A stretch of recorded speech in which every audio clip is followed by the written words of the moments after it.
ਵਾਹਿਗੁਰੂ ਜੀ ਕਾ ਖਾਲਸਾ ਵਾਹਿਗੁਰੂ ਜੀ ਕੀ ਫਤਿਹ। ਸ੍ਰੀ ਰਾਗ ਮਹੱਲਾ ਤੀਜਾ। ਗੁਰਮੁਖ ਕਿਰਪਾ ਕਰੇ ਭਗਤ ਕੀਜੈ, ਬਿਨ ਗੁਰ ਭਗਤ ਨਾ ਹੋਈ। ਜੇ ਪਰਮਾਤਮਾ ਗੁਰੂ ਦੀ ਰਾਹੀਂ ਜੀਵ ਉੱਤੇ ਕਿਰਪਾ ਕਰੇ ਤਾਂ ਜੀਵ ਪਾਸੋਂ ਭਗਤੀ ਕੀਤੀ ਜਾ ਸਕਦੀ ਹੈ। ਗੁਰੂ ਦੀ ਸ਼ਰਨ ਪੈਣ ਤੋਂ ਬਿਨਾਂ ਪਰਮਾਤਮਾ ਦੀ ਭਗਤੀ ਨਹੀਂ ਹੋ ਸਕਦੀ। ਆਪੇ ਆਪ ਮਿਲਾਏ ਬੂਝੈ, ਤਾਂ ਨਿਰਮਲ ਹੋਵੈ ਸੋਈ। ਜਿਹੜਾ ਮਨੁੱਖ ਆਪਣੇ ਆਪ ਨੂੰ ਗੁਰੂ ਦੇ ਆਪੇ ਵਿੱਚ ਜੋੜ ਦੇਵੇ ਤੇ ਇਸ ਭੇਤ ਨੂੰ ਸਮਝ ਲਏ ਤੇ ਉਹ ਪਵਿੱਤਰ ਜੀਵਨ ਵਾਲਾ ਹੋ ਜਾਂਦਾ ਹੈ। ਹਰ ਜੀਓ ਸਾਚਾ ਸਾਚੀ ਬਾਣੀ, ਸ਼ਬਦ ਮਿਲਾਵਾ ਹੋਈ।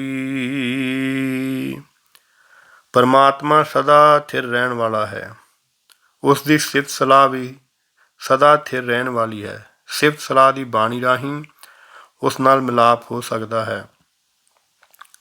ਭਾਈ ਰੇ ਭਗਤਹੀਨ ਕਾਹੇ ਜਗ ਆਇਆ। ਹੇ ਭਾਈ, ਜਿਹੜਾ ਮਨੁੱਖ ਪਰਮਾਤਮਾ ਦੀ ਭਗਤੀ ਤੋਂ ਸੱਖਣਾ ਹੈ, ਜਿਹੜਾ ਭਗਤੀ ਨਹੀਂ ਕਰਦਾ, ਉਸ ਨੂੰ ਜਗਤ ਵਿੱਚ ਆਉਣ ਦਾ ਕੋਈ ਲਾਭ ਨਾ ਹੋਇਆ। ਪੂਰੇ ਗੁਰ ਕੀ ਸੇਵ ਨਾ ਕੀਨੀ, ਬਿਰਥਾ ਜਨਮ ਗਵਾਇਆ। ਰਹਾਉ।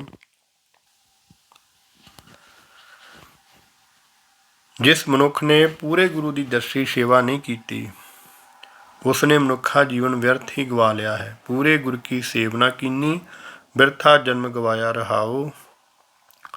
ਆਪੇ ਜਗ ਜੀਵਨ ਸੁਖ ਦਾਤਾ, ਆਪੇ ਬਖਸ਼ ਮਿਲਾਏ। ਪਰਮਾਤਮਾ ਆਪ ਹੀ ਜਗ ਦੇ ਜੀਵਾਂ ਦੀ ਜ਼ਿੰਦਗੀ ਦਾ ਸਹਾਰਾ ਬਣਦਾ ਹੈ। ਆਪ ਹੀ ਜੀਵਾਂ ਨੂੰ ਸੁੱਖ ਦੇਣ ਵਾਲਾ ਹੈ। ਆਪ ਹੀ ਮਿਹਰ ਕਰਕੇ ਜੀਵਾਂ ਨੂੰ ਆਪਣੇ ਨਾਲ ਜੋੜਦਾ ਹੈ। ਜੀ ਜੰਤ ਇਹ ਕਿਆ ਵਿਚਾਰੇ, ਕਿਆ ਕੋ ਆਖ ਸੁਣਾਏ। ਜੇ ਉਹ ਆਪ ਮਿਹਰ ਨਾ ਕਰੇ ਤਾਂ ਉਸ ਦੇ ਚਰਨਾਂ ਵਿੱਚ ਜੁੜਨ ਵਾਸਤੇ ਵਿਚਾਰੇ ਜੀਵ ਜਿਹੜੇ ਹਨ ਬਿਲਕੁਲ ਅਸਮਰਥ ਹਨ। ਕੋਈ ਸਮਰੱਥਾ ਨਹੀਂ ਹੈ ਇਹਨਾਂ ਕੋਲ। ਪ੍ਰਭੂ ਦੀ ਮਿਹਰ ਤੋਂ ਬਿਨਾਂ ਨਾ ਕੋਈ ਜੀਵ ਉਸ ਦੀ ਸਿਫਤ ਸਲਾਹ ਆਖ ਸਕਦਾ ਹੈ ਤੇ ਨਾ ਹੀ ਸੁਣਾ ਸਕਦਾ ਹੈ। ਉਸ ਦੀ ਮਿਹਰ ਤੋਂ ਬਿਨਾਂ ਇਹ ਕਾਰਜ ਜਿਹੜਾ ਹੈ ਨਹੀਂ ਕੀਤਾ ਜਾ ਸਕਦਾ। ਗੁਰਮੁਖ ਆਪੇ ਦੇ ਵਡਿਆਈ, ਆਪੇ ਸੇਵ ਕਰਾਏ। ਪਰਮਾਤਮਾ ਆਪ ਹੀ ਗੁਰੂ ਦੇ ਰਾਹੀਂ ਆਪਣੇ ਨਾਮ ਦੀ ਵਡਿਆਈ ਦਿੰਦਾ ਹੈ ਤੇ ਆਪ ਹੀ ਆਪਣੀ ਸੇਵਾ ਭਗਤੀ ਕਰਾਉਂਦਾ ਹੈ। ਦੇਖ ਕੁਟੰਬ ਮੋਹ ਲੋਭਾਣਾ, ਚਲਦਿਆਂ ਨਾਲ ਨਾ ਜਾਈ। ਜੀਵ ਆਪਣੇ ਪਰਿਵਾਰ ਨੂੰ ਵੇਖ ਵੇਖ ਕੇ ਇਸ ਦੇ ਮੋਹ ਵਿੱਚ ਫਸ ਜਾਂਦਾ ਹੈ, ਪਰ ਪਰਿਵਾਰ ਦਾ ਕੋਈ ਸਾਥੀ ਜਗਤ ਤੋਂ ਤੁਰਨ ਵੇਲੇ ਇਸ ਜੀਵ ਦੇ ਨਾਲ ਨਹੀਂ ਜਾਂਦਾ। ਇਕੱਲਾ ਹੀ ਆਉਂਦਾ ਹੈ ਬੰਦਾ ਤੇ ਇਕੱਲਾ ਹੀ ਜਾਂਦਾ ਹੈ। ਸਤਿਗੁਰ ਸੇਵ ਗੁਣ ਨਿਧਾਨ ਪਾਇਆ, ਤਿਸ ਦੀ ਕੀਮ ਨਾ ਪਾਈ। ਜਿਸ ਮਨੁੱਖ ਨੇ ਗੁਰੂ ਦੀ ਦੱਸੀ ਸੇਵਾ ਕਰਕੇ ਗੁਣਾਂ ਦੇ ਖਜ਼ਾਨੇ ਪਰਮਾਤਮਾ ਨੂੰ ਲੱਭ ਲਿਆ ਹੈ, ਉਸ ਦੀ ਆਤਮਿਕ ਜਿਹੜੀ ਉੱਚਤਾ ਹੈ ਉਸ ਦੀ ਕੀਮਤ ਨਹੀਂ ਪੈ ਸਕਦੀ। ਹਰ ਪ੍ਰਭ ਸਖਾ ਮੀਤ ਪ੍ਰਭ ਮੇਰਾ, ਅੰਤੇ ਹੋਏ ਸਖਾਈ। ਪਰਮਾਤਮਾ ਉਸ ਮਨੁੱਖ ਦਾ ਦੋਸਤ ਬਣ ਜਾਂਦਾ ਹੈ, ਮਿੱਤਰ ਬਣ ਜਾਂਦਾ ਹੈ ਅਤੇ ਅੰਤ ਵੇਲੇ ਵੀ ਉਸ ਦਾ ਜਿਹੜਾ ਹੈ ਸਹਾਈ ਬਣਦਾ ਹੈ। ਆਪਣੇ ਮਨ ਚਿੱਤ ਕਹੈ ਕਹਾਏ, ਬਿਨ ਗੁਰ ਆਪ ਨਾ ਜਾਈ।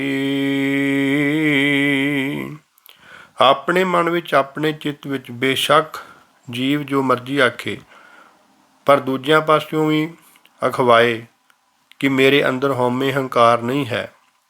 ਪਰ ਇਹ ਹਉਮੈ ਤੇ ਅਹੰਕਾਰ ਜਿਹੜਾ ਹੈ ਗੁਰੂ ਦੀ ਸ਼ਰਨ ਪੈਣ ਤੋਂ ਬਿਨਾਂ ਦੂਰ ਨਹੀਂ ਹੋ ਸਕਦਾ। ਉਸ ਤਰ੍ਹਾਂ ਤਾਂ ਸਾਰੇ ਕਹਿ ਦਿੰਦੇ ਹਨ ਮੇਰੇ 'ਚ ਤਾਂ ਕੋਈ ਹੰਕਾਰ ਨਹੀਂ ਹੈ, ਮੈਂ ਤਾਂ ਹੰਕਾਰ ਨਹੀਂ ਕਰਦਾ ਵੇਖੋ। ਪਰ ਜਿਹੜਾ ਹੈ ਗੁਰੂ ਦੀ ਸ਼ਰਨ ਤੋਂ ਬਿਨਾਂ ਜਿਹੜਾ ਹੈ ਇਹ ਹੰਕਾਰ ਦੂਰ ਨਹੀਂ ਹੋ ਸਕਦਾ। ਆਪਣੇ ਮਨ ਚਿੱਤ ਕਹੇ ਕਹਾਈ, ਆਪਣੇ ਮਨ ਵਿੱਚ ਤੇ ਚਿੱਤ ਵਿੱਚ ਵੀ ਕਹਿੰਦਾ ਵੀ ਹੈ ਤੇ ਕਹਾਉਂਦਾ ਵੀ ਹੈ ਉਹ ਲੋਕਾਂ ਕੋਲੋਂ ਵੀ ਵੇਖੋ ਬੰਦਾ ਬੜਾ ਨਿਮਰਤਾ ਵਾਲਾ ਆ, ਇਹਦੇ ਵਿੱਚ ਕੋਈ ਹੰਕਾਰ ਨਹੀਂ। ਪਰ ਅੱਗੇ ਮਹਾਰਾਜ ਕਹਿੰਦੇ ਹਨ ਬਿਨ ਗੁਰ ਆਪ ਨਾ ਜਾਈ। ਪਰ ਜਿਹੜਾ ਆਪਾ ਭਾਵ ਆ, ਜਿਹੜਾ ਹੰਕਾਰ ਹੈ ਗੁਰੂ ਦੇ ਬਿਨਾਂ ਇਹ ਨਹੀਂ ਜਾਂਦਾ। ਹਰ ਜੀਓ ਦਾਤਾ ਭਗਤ ਵਛਲ ਹੈ, ਕਰ ਕਿਰਪਾ ਮਨ ਵਸਾਈ। ਜਿਹੜਾ ਪ੍ਰਭੂ ਸਭ ਜੀਵਾਂ ਨੂੰ ਦਾਤਾਂ ਦੇਣ ਵਾਲਾ ਹੈ ਤੇ ਭਗਤੀ ਨਾਲ ਪਿਆਰ ਕਰਦਾ ਹੈ, ਉਹ ਕਿਰਪਾ ਕਰਕੇ ਆਪ ਹੀ ਆਪਣੀ ਭਗਤੀ ਜੀਵ ਦੇ ਹਿਰਦੇ ਵਿੱਚ ਵਸਾਉਂਦਾ ਹੈ। ਨਾਨਕ ਸੋਭਾ ਸੁਰਤ ਦੇ ਪ੍ਰਭ ਆਪੇ, ਗੁਰਮੁਖ ਦੇ ਵਡਿਆਈ। ਹੇ ਨਾਨਕ, ਪ੍ਰਭੂ ਆਪ ਹੀ ਆਪਣੀ ਭਗਤੀ ਦੀ ਸੁਰਤ ਬਖਸ਼ਦਾ ਹੈ ਤੇ ਸੋਭਾ ਬਖਸ਼ਦਾ ਹੈ। ਆਪ ਹੀ ਗੁਰੂ ਦੀ ਸ਼ਰਨ ਪਾ ਕੇ ਆਪਣੇ ਦਰ 'ਤੇ ਇੱਜ਼ਤ ਦਿੰਦਾ ਹੈ। ਸ੍ਰੀ ਰਾਗ ਮਹੱਲਾ ਤੀਜਾ। ਧੰਨ ਜਨਨੀ ਜਿਨ ਜਾਇਆ, ਧੰਨ ਪਿਤਾ ਪ੍ਰਧਾਨ। ਉਹ ਮਾਂ ਭਾਗਾਂ ਵਾਲੀ ਹੈ ਜਿਸ ਨੇ ਗੁਰੂ ਨੂੰ ਜਨਮ ਦਿੱਤਾ ਹੈ, ਤੇ ਗੁਰੂ ਦਾ ਪਿਤਾ ਵੀ ਭਾਗਾਂ ਵਾਲਾ ਹੈ ਤੇ ਮਨੁੱਖ ਜਾਤੀ ਵਿੱਚੋਂ ਸ੍ਰੇਸ਼ਟ ਹੈ। ਸਤਿਗੁਰ ਸੇਵ ਸੁਖ ਪਾਇਆ, ਵਿੱਚੋਂ ਗਿਆ ਗੁਮਾਨ। ਸਤਿਗੁਰੂ ਦੀ ਸ਼ਰਨ ਲੈ ਕੇ ਆਤਮਿਕ ਆਨੰਦ ਪ੍ਰਾਪਤ ਹੁੰਦਾ ਹੈ। ਜਿਹੜਾ ਮਨੁੱਖ ਗੁਰੂ ਦੀ ਸ਼ਰਨ ਆਉਂਦਾ ਹੈ ਉਸ ਦੇ ਅੰਦਰੋਂ ਹੰਕਾਰ ਦੂਰ ਹੋ ਜਾਂਦਾ ਹੈ। ਸਤਿਗੁਰ ਸੇਵ ਸੁਖ ਪਾਇਆ, ਵਿੱਚੋਂ ਗਿਆ ਗੁਮਾਨ। ਫਿਰ ਗੁਮਾਨ ਜਿਹੜਾ ਹੈ ਚਲੇ ਜਾਂਦਾ ਹੈ। ਦਰ ਸੇਵਨ ਸੰਤ ਜਨ ਖੜੇ, ਪਾਇਨ ਗੁਣੀ ਨਿਧਾਨ। ਜਿਹੜੇ ਸੰਤ ਜਨ ਗੁਰੂ ਦੇ ਦਰ 'ਤੇ ਸਾਵਧਾਨ ਹੋ ਕੇ ਸੇਵਾ ਕਰਦੇ ਹਨ, ਉਹ ਗੁਣਾਂ ਦੇ ਖਜ਼ਾਨੇ ਪਰਮਾਤਮਾ ਨੂੰ ਮਿਲ ਪੈਂਦੇ ਹਨ। ਮਨ ਮੇਰੇ ਵਾਹਿਗੁਰੂ, ਮੇਰੇ ਮਨ ਗੁਰਮੁਖ ਧਿਆਏ ਹਰਿ ਸੋਏ। ਮੇਰੇ ਮਨ ਗੁਰਮੁਖ ਧਿਆਏ ਹਰਿ ਸੋਏ। ਹੇ ਮੇਰੇ ਮਨ, ਗੁਰੂ ਦੀ ਸ਼ਰਨ ਪੈ ਕੇ ਉਸ ਪਰਮਾਤਮਾ ਨੂੰ ਸਿਮਰ। ਮੇਰੇ ਮਨ ਗੁਰਮੁਖ ਧਿਆਏ ਹਰਿ ਸੋਏ। ਗੁਰ ਕਾ ਸ਼ਬਦ ਮਨ ਵਸੈ, ਮਨ ਤਨ ਨਿਰਮਲ ਹੋਏ। ਰਹਾਉ। ਜਿਸ ਮਨੁੱਖ ਦੇ ਮਨ ਵਿੱਚ ਗੁਰੂ ਦਾ ਸ਼ਬਦ ਵਸ ਪੈਂਦਾ ਹੈ, ਉਸ ਦਾ ਮਨ ਪਵਿੱਤਰ ਹੋ ਜਾਂਦਾ ਹੈ, ਉਸ ਦਾ ਸਰੀਰ ਵੀ ਪਵਿੱਤਰ ਹੋ ਜਾਂਦਾ ਹੈ। ਭਾਵ ਜਿਹੜੇ ਗਿਆਨ ਇੰਦਰੇ ਹਨ ਵਿਕਾਰਾਂ ਵੱਲੋਂ ਹਟ ਜਾਂਦੇ ਹਨ। ਗੁਰ ਕਾ ਸ਼ਬਦ ਮਨ ਵਸੈ, ਮਨ ਤਾਂ ਨਿਰਮਲ ਹੋਏ। ਰਹਾਉ। ਕਰ ਕਿਰਪਾ ਕਰ ਆਇਆ, ਆਪੇ ਮਿਲਿਆ ਆਏ। ਗੁਰੂ ਦੀ ਸ਼ਰਨ ਪਿਆ ਪਰਮਾਤਮਾ ਜੀਵ ਦੇ ਹਿਰਦੇ ਵਿੱਚ ਆ ਕੇ ਪ੍ਰਗਟ ਹੋ ਜਾਂਦਾ ਹੈ, ਆਪ ਹੀ ਆ ਕੇ ਮਿਲ ਪੈਂਦਾ ਹੈ। ਗੁਰ ਸ਼ਬਦੀ ਸਾਲਾਹੀਐ, ਰੰਗੇ ਸਹਿਜ ਸੁਭਾਏ। ਗੁਰੂ ਦੇ ਸ਼ਬਦ ਦੇ ਰਾਹੀਂ ਪਰਮਾਤਮਾ ਦੀ ਸਿਫਤ ਸਲਾਹ ਕੀਤੀ ਜਾ ਸਕਦੀ ਹੈ। ਜਿਹੜਾ ਮਨੁੱਖ ਸਿਫਤ ਸਲਾਹ ਕਰਦਾ ਹੈ ਉਸ ਨੂੰ ਪ੍ਰਭੂ ਆਤਮਿਕ ਅਡੋਲਤਾ ਵਿੱਚ ਆਪਣੇ ਪ੍ਰੇਮ ਵਿੱਚ ਰੰਗ ਦਿੰਦਾ ਹੈ। ਸੱਚੈ ਸੱਚ ਸਮਾਇਆ, ਮਿਲ ਰਹਿ ਨਾ ਵਿਛੜ ਜਾਏ। ਗੁਰੂ ਦੀ ਸ਼ਰਨ ਪੈ ਕੇ ਮਨੁੱਖ ਸਦਾ ਥਿਰ ਪ੍ਰਭੂ ਵਿੱਚ ਹੀ ਲੀਨ ਰਹਿੰਦਾ ਹੈ, ਸਦਾ ਪ੍ਰਭੂ ਚਰਨਾਂ ਵਿੱਚ ਮਿਲਿਆ ਰਹਿੰਦਾ ਹੈ ਤੇ ਕਦੇ ਵਿਛੜਦਾ ਨਹੀਂ। ਜੋ ਕਿਛ ਕਰਨਾ ਸੋ ਕਰ ਰਹਿਆ, ਅਵਰ ਨ ਕਰਨਾ ਜਾਏ। ਪਰਮਾਤਮਾ ਦੀ ਰਜ਼ਾ ਹੀ ਹੈ ਕਿ ਉਸ ਨੂੰ ਮਿਲਣ ਵਾਸਤੇ ਜੀਵ ਸਤਿਗੁਰੂ ਦੀ ਸ਼ਰਨ ਪਏ। ਇਸ ਰਜ਼ਾ ਦਾ ਉਲੰਘਣ ਨਹੀਂ ਹੋ ਸਕਦਾ। ਉਹ ਪਰਮਾਤਮਾ ਉਹੀ ਕੁਝ ਕਰ ਰਿਹਾ ਹੈ ਜੋ ਉਸ ਨੂੰ ਭਾਉਂਦਾ ਹੈ, ਜੋ ਉਸ ਦੀ ਰਜ਼ਾ ਹੈ। ਉਸ ਦੀ ਰਜ਼ਾ ਤੋਂ ਉਲਟ ਹੋਰ ਕੁਝ ਕੀਤਾ ਨਹੀਂ ਜਾ ਸਕਦਾ। ਚਿਰੀ ਵਿਸ਼ੁੰਨੇ ਮੇਲੀਆਂ ਸਤਿਗੁਰ ਪੰਨੈ ਪਾਏ। ਸਤਿਗੁਰੂ ਦੇ ਲੜ ਲੜ ਕੇ ਪਰਮਾਤਮਾ ਨੇ ਚਿਰਾਂ ਤੋਂ ਵਿਛੜੇ ਜੀਵਾਂ ਨੂੰ ਆਪਣੇ ਚਰਨਾਂ ਵਿੱਚ ਮਿਲਾ ਲਿਆ ਹੈ। ਆਪੇ ਕਾਰ ਕਰਾਏ ਸੀ, ਅਵਰ ਨਾ ਕਰਨਾ ਜਾਏ। ਪ੍ਰਭੂ ਆਪ ਹੀ ਗੁਰੂ ਦੀ ਸ਼ਰਨ ਪੈਣ ਵਾਲੀ ਕਾਰ ਜਿਹੜੀ ਹੈ ਜੀਵ ਪਾਸੋਂ ਕਰਾਉਂਦਾ ਹੈ। ਆਪ ਹੀ ਜੀਵ ਨੂੰ ਗੁਰੂ ਬਖਸ਼ਦਾ ਹੈ, ਸਾਨੂੰ ਗੁਰੂ ਦੇ ਲੜ ਲਾਉਂਦਾ ਹੈ, ਅਤੇ ਇਸ 'ਤੇ ਉਲਟ ਨਹੀਂ ਤੁਰਿਆ ਜਾ ਸਕਦਾ ਕਦੀ ਵੀ। ਉਸ ਦੀ ਰਜ਼ਾ ਤੋਂ ਬਿਨਾਂ, ਰੱਬ ਦੀ ਰਜ਼ਾ ਤੋਂ ਬਿਨਾਂ ਗੁਰੂ ਨਹੀਂ ਮਿਲਦਾ।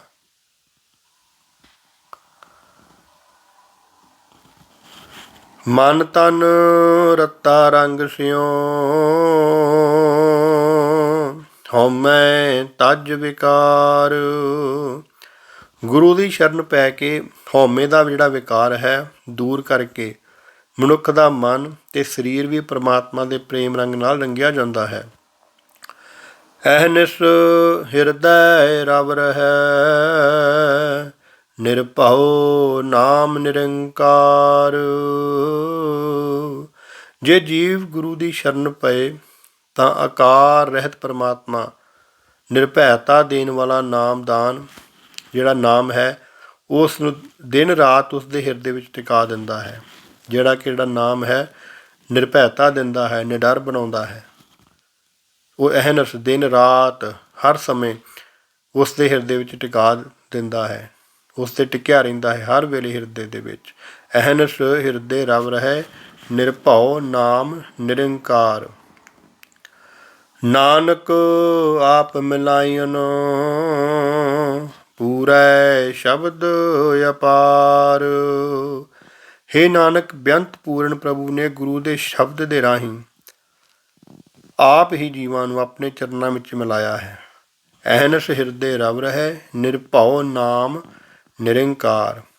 ਆਕਾਰ ਰਹਿਤ ਪਰਮਾਤਮਾ ਦਾ ਨਿਰਭੈਤਾ ਦੇਣ ਵਾਲਾ ਨਾਮ ਦਿਨ ਰਾਤ ਉਸ ਦੇ ਹਿਰਦੇ ਵਿੱਚ ਟਿਕਿਆ ਰਹਿੰਦਾ ਹੈ। ਅੱਗੇ ਫਰਮਾਉਂਦੇ ਹਨ, ਨਾਨਕ ਆਪ ਮਿਲਾਇਨ ਪੂਰੇ ਸ਼ਬਦ ਅਪਾਰ।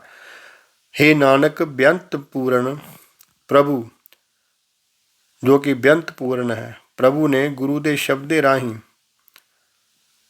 ਆਪ ਜੀਵਾਂ ਨੂੰ ਆਪਣੇ ਚਰਨਾਂ ਵਿੱਚ ਮਿਲਾਇਆ ਹੈ। ਨਾਨਕ ਆਪ ਮਿਲਾਇਨ ਪੂਰੇ ਸ਼ਬਦ ਅਪਾਰ। ਸ੍ਰੀ ਰਾਗ ਮਹੱਲਾ ਤੀਜਾ। ਗੋਵਿੰਦ ਗੁਣੀ ਨਿਧਾਨ ਹੈ, ਅੰਤ ਨਾ ਪਾਇਆ ਜਾਏ। ਪਰਮਾਤਮਾ ਸਭ ਗੁਣਾਂ ਦਾ ਖਜ਼ਾਨਾ ਹੈ, ਉਸ ਦੇ ਗੁਣਾਂ ਦਾ ਆਖੀਰਲਾ ਬੰਨਾ ਲੱਭਿਆ ਨਹੀਂ ਜਾ ਸਕਦਾ। ਗੋਬਿੰਦ ਗੁਣੀ ਨਿਧਾਨ ਹੈ, ਅੰਤ ਨਾ ਪਾਇਆ ਜਾਏ। ਕਥਨੀ ਬਦਨੀ ਨਾ ਪਾਈਐ,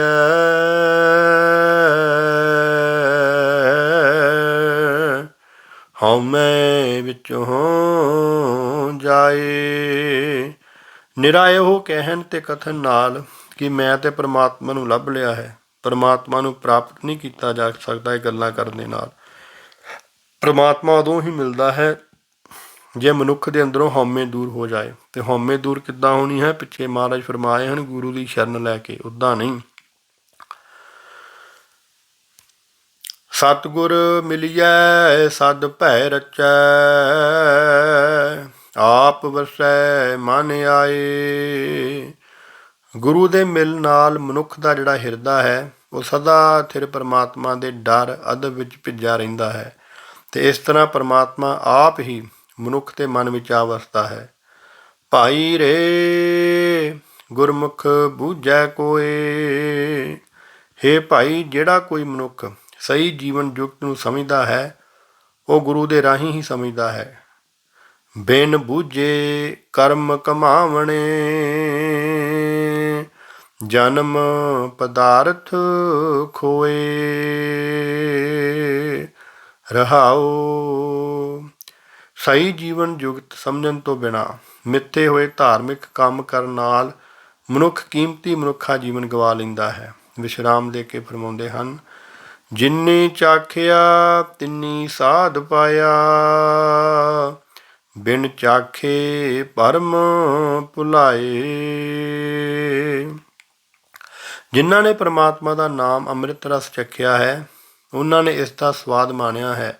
ਨਾਮ ਅੰਮ੍ਰਿਤ ਦਾ ਸਵਾਦ ਚੱਖਣ ਤੋਂ ਬਿਨਾਂ ਮਨੁੱਖ ਮਾਇਆ ਦੀ ਭੜਕਣਾ ਵਿੱਚ ਪੈ ਕੇ ਕੁਰਾਏ ਪੈ ਜਾਂਦਾ ਹੈ।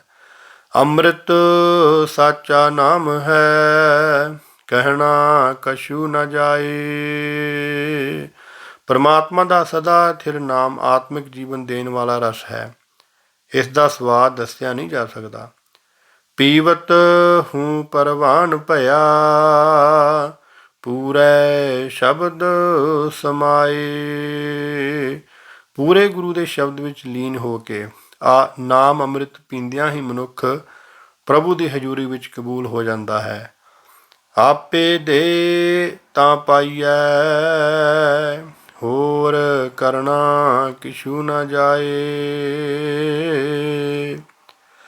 ਨਾਮ ਅੰਮ੍ਰਿਤ ਦੀ ਦਾਤ ਜੇ ਪ੍ਰਮਾਤਮਾ ਆਪ ਹੀ ਦੇਵੇ ਤਾਂ ਹੀ ਮਿਲਦੀ ਹੈ। ਜੇ ਉਸ ਦੀ ਮਿਹਰ ਨਾ ਹੋਵੇ ਤਾਂ ਹੋਰ ਕੋਈ ਚਾਰਾ ਨਹੀਂ ਕੀਤਾ ਜਾ ਸਕਦਾ। ਦੇਵਨ ਵਾਲੇ ਕੈ ਹੱਥ ਦਾਤ ਹੈ, ਗੁਰੂ ਦੁਆਰੈ ਪਾਏ। ਨਾਮ ਦੀ ਦਾਤ ਦੇਣ ਵਾਲੇ ਪਰਮਾਤਮਾ ਦੇ ਆਪਣੇ ਹੱਥ ਵਿੱਚ ਹੀ ਇਹ ਦਾਤ ਹੈ। ਉਸ ਦੀ ਰਜ਼ਾ ਅਨੁਸਾਰ ਗੁਰੂ ਦੇ ਦਰ ਤੋਂ ਹੀ ਮਿਲਦੀ ਹੈ। ਦੇਵਨ ਵਾਲੇ ਕੈ ਹੱਥ ਦਾਤ ਹੈ, ਗੁਰੂ ਦੁਆਰੇ ਪਾਏ। ਜੇਹਾ ਕੀ ਧੋਣ ਤੇਹਾ ਹੁਆ, ਜਿਹੇ ਕਰਮ ਕਮਾਏ। ਪਰਮਾਤਮਾ ਨੇ ਜੀਵ ਨੂੰ ਜਿਹੋ ਜਿਹਾ ਬਣਾਇਆ ਹੈ, ਜੀਵ ਉਹੋ ਜਿਹਾ ਹੀ ਬਣ ਗਿਆ ਹੈ। ਫਿਰ ਉਹ ਜਿਹੋ ਜਿਹੇ ਕਰਮ ਕਰਦਾ ਹੈ, ਉਸ ਦੀ ਰਜ਼ਾ ਅਨੁਸਾਰ ਹੀ ਜੀਵ ਗੁਰੂ ਦੇ ਦਰ 'ਤੇ ਆਉਂਦਾ ਹੈ। ਜਤ ਸਤ ਸੰਜਮ ਨਾਮ ਹੈ, ਬਿਨ ਨਾਵੈ ਨਿਰਮਲ ਨਾ ਹੋਏ। ਮਨੁੱਖ ਆਪਣੇ ਜੀਵਨ ਨੂੰ ਪਵਿੱਤਰ ਕਰਨ ਲਈ ਜਤ ਸਤ ਸੰਜਮ ਸਾਧਦਾ ਹੈ, ਪਰ ਨਾਮ ਸਿਮਰਨ ਤੋਂ ਬਿਨਾਂ ਇਹ ਕਿਸੇ ਕੰਮ ਨਹੀਂ। ਪਰਮਾਤਮਾ ਦਾ ਨਾਮ ਅੰਮ੍ਰਿਤ ਹੀ ਜਤ ਹੈ, ਸਤ ਹੈ ਤੇ ਨਾਮ ਹੀ ਸੰਜਮ ਹੈ। ਨਾਮ ਤੋਂ ਬਿਨਾਂ ਮਨੁੱਖ ਪਵਿੱਤਰ ਜੀਵਨ ਵਾਲਾ ਨਹੀਂ ਹੋ ਸਕਦਾ। ਪੂਰੇ ਭਾਗ ਨਾਮ ਮਨ ਵਸੈ, ਸ਼ਬਦ ਮਿਲਾਵਾ ਹੋਏ। ਵੱਡੀ ਕਿਸਮਤ ਨਾਲ ਜਿਸ ਮਨੁੱਖ ਦੇ ਮਨ ਵਿੱਚ ਪਰਮਾਤਮਾ ਦਾ ਨਾਮ ਆ ਵਸਦਾ ਹੈ, ਗੁਰੂ ਦੇ ਸ਼ਬਦ ਰਾਹੀਂ ਉਸ ਦਾ ਪ੍ਰਭੂ ਨਾਲ ਮਿਲਾਪ ਹੋ ਜਾਂਦਾ ਹੈ। ਨਾਨਕ ਸਹਿਜੇ ਹੀ ਰੰਗ ਵਰਤਦਾ, ਹਰ ਗੁਣ ਪਾਵੈ ਸੋਏ। ਹੇ ਨਾਨਕ, ਗੁਰੂ ਦੇ ਸ਼ਬਦ ਦੀ ਬਰਕਤ ਨਾਲ ਜਿਹੜਾ ਮਨੁੱਖ ਆਤਮਿਕ ਅਡੋਲਤਾ ਵਿੱਚ ਟਿਕ ਕੇ ਪਰਮਾਤਮਾ ਦੇ ਪ੍ਰੇਮ ਰੰਗ ਵਿੱਚ ਜੀਵਨ ਬਤੀਤ ਕਰਦਾ ਹੈ, ਉਹ ਮਨੁੱਖ ਪਰਮਾਤਮਾ ਦੇ ਗੁਣ ਆਪਣੇ ਅੰਦਰ ਵਸਾ ਲੈਂਦਾ ਹੈ। ਨਾਨਕ ਸਹਿਜੇ ਹੀ ਰੰਗ ਵਰਤਦਾ, ਹਰ ਗੁਣ ਪਾਵੈ ਸੋਏ। ਵਾਹਿਗੁਰੂ ਜੀ ਕਾ ਖਾਲਸਾ, ਵਾਹਿਗੁਰੂ ਜੀ ਕੀ ਫਤਿਹ।